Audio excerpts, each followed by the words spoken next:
Do you want to hear keto's dirty little secret and how this secret can land you in a weight loss stall? I began low carb like so many others do.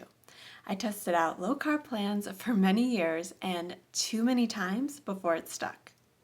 Like so many others, I came from the standard American diet that is filled with fast and convenience food that are typically made up of processed carbs, vegetable oils, and low quality meats. Like so many others, I tested out low-calorie plans in order to lose weight fast. I swapped out the high-sugar convenience foods for low-calorie versions that contain sweeteners like sucralose or aspartame. When swapping those sugar-filled foods for artificially sweetened versions in an attempt to lower calories stopped working, as it did at some point every single time, as a serial yo-yo dieter, I always got back to researching and eventually stumbled upon keto, a high-fat, low-carb plan that promises big results in a short time. And heck, this keto thing didn't sound all that hard. After all, you can still pull through the drive-thru, pick your favorite number, swap out the high-sugar soda for diet, get a salad in place of fries, and toss out the bun. And just like that, your quick and convenient meal is completely keto legal. Not so fast. Yes, many follow keto this way, and yes, many can initially get pretty big results like this. Once upon a time, I got pretty big results following low carb this way. Back in the day, it actually was the way that I had to follow keto because A, I didn't know how to cook, and B, I didn't want to waste my precious time shopping and cooking for foods that weren't really palatable to me when I had reality TV marathons to watch. I was still addicted to the vegetable oils and junk sweeteners used in these highly processed foods found in the drive-thru or at convenience stores. Back then, I didn't understand what real food was or the importance of eating a diet made up of foods found in nature. This version of keto is called dirty keto. Those who follow dirty keto basically take time to adjust their food intake from a highly processed carb-rich diet to a highly processed fat-rich diet. This can work for at least a little while since ditching all of the carbs does help enough to drop some initial weight. But if you're still consuming all of the delicacies that dirty keto has to offer, like low-quality meats, like highly processed vegetable oils, junk sweeteners, and other highly processed keto foods, you're bound to get stuck in a weight loss stall at some point. Eventually, dirty keto stopped working for me, and dirty keto will stop working for you at some point. But instead of blaming your still highly processed diet, you'll blame keto. The reason keto works is it heals your body by bringing inflammation down. Weight gain was never really a problem. Weight gain is merely a symptom of a much bigger health issue. If you continue to consume a highly processed diet like dirty keto long term, that won't aid in healing your body, and the weight you lose will eventually stop. Most likely, like 95% of dieters, you'll gain back everything you lose plus more. The solution? Change your dirty ways. Now, I get what you're thinking. Drive-through meals are just too quick and convenient to give up. You want to know what else is quick? Heart attacks. Not so convenient though.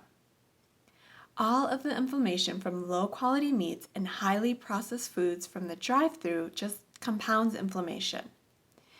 Even if you gave up the drive-through long ago, the same thing goes for the store-bought condiments that are chock full of vegetable oils like mayos, salad dressings, and other low-carb, high-fat processed options. Just because a food is low in carbs and high in fat, that doesn't necessarily make it a good option for keto. You still need to pay attention and read the ingredients. If the options you're choosing still contain ingredients like canola oil or soybean oil or any of the other highly processed vegetable oils that the American Heart Association still claims as heart healthy, you should seek out olive or avocado oil-based alternatives. Better yet, control the quality of your food even more by making dressings and mayos at home. Highly sweetened foods that are low calorie, therefore low carb, are even more foods that you should ditch. If you're still consuming the sucralose, aspartame, or ACE-K types of sweeteners, not only will you likely feel more hunger and cravings, but these have also been shown to lead to other health problems like headaches, fatigue, weight gain, and more. If you're still addicted to all of the foods that dirty keto has to offer, switching over to a real food version of keto may sound daunting. As a former junk food junkie, I am living proof that making the switch is possible. In fact, once you allow your body time to adjust, it's actually enjoyable. While you do want to clear your pantry of the junk sweeteners, vegetable oils, and other processed foods as soon as possible, take the time to wean yourself off of these highly addictive foods if that's what's necessary for you to make these changes. The important part is you make these changes.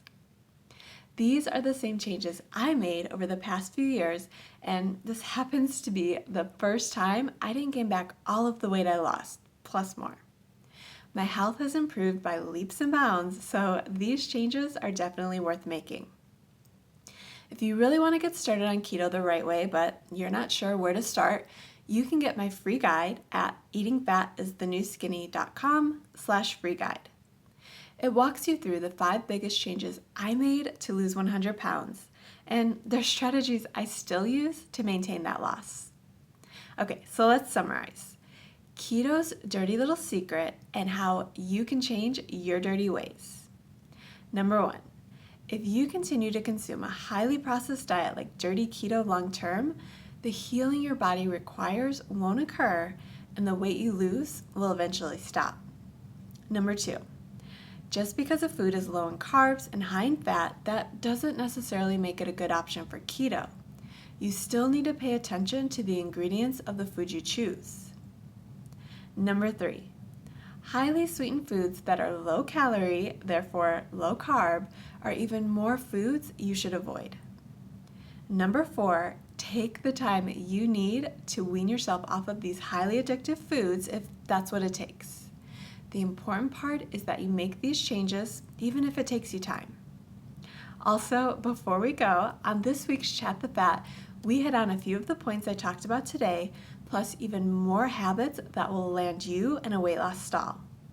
You can check out the full episode at chatthefat.com/episode 56. I'll be back next week to chat about carb creep. It's real and it can cause real problems on your keto plan.